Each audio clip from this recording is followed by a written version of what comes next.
and welcome to A Pilgrimage of Poetry, your daily source of works throughout time. I hope you, along with many others, enjoy this podcast. Thanks for tuning in.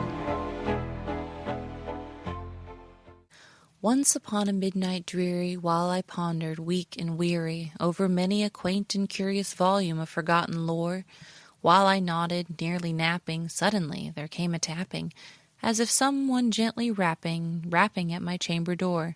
"'Tis some visitor," I muttered, tapping at my chamber door, "only this, and nothing more." Ah, distinctly I remember, it was in the bleak December, and each separate dying ember wrought its ghost upon the floor.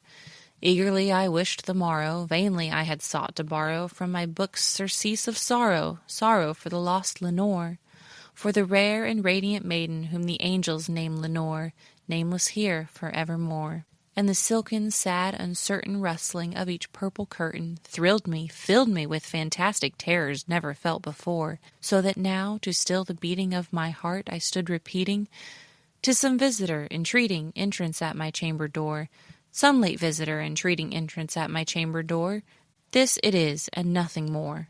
Presently my soul grew stronger, hesitating then no longer. "Sir," said I, "or madam, truly your forgiveness I implore, but the fact is I was napping, and so gently you came rapping, and so faintly you came tapping, tapping at my chamber door, that I scarce was sure I heard you." Here I opened wide the door.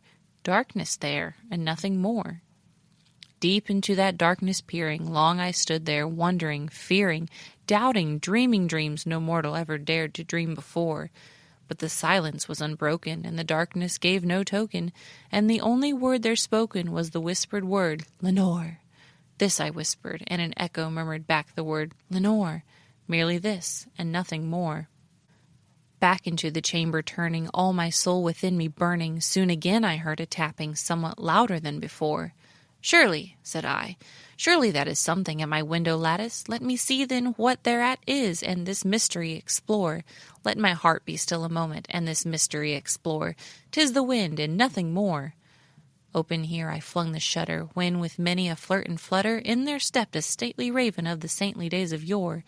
Not the least obeisance made he, not an instant stopped or stayed he, but with mien of lord or lady perched above my chamber door, perched upon a bust of Pallas just above my chamber door, perched and sat, and nothing more.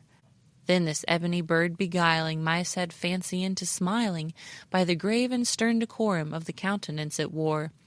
"Though thy crest be shorn and shaven, thou," I said, "art sure no craven, ghastly grim and ancient raven wandering from the nightly shore. Tell me what thy lordly name is on the night's Plutonian shore." Quoth the raven, "Nevermore."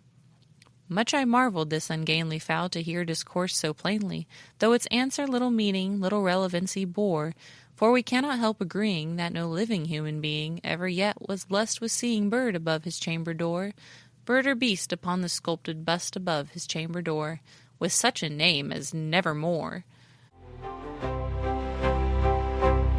If you liked this production, please leave a review. You can find us on YouTube or give us a follow on Instagram and Patreon at Pilgrimage of Poetry.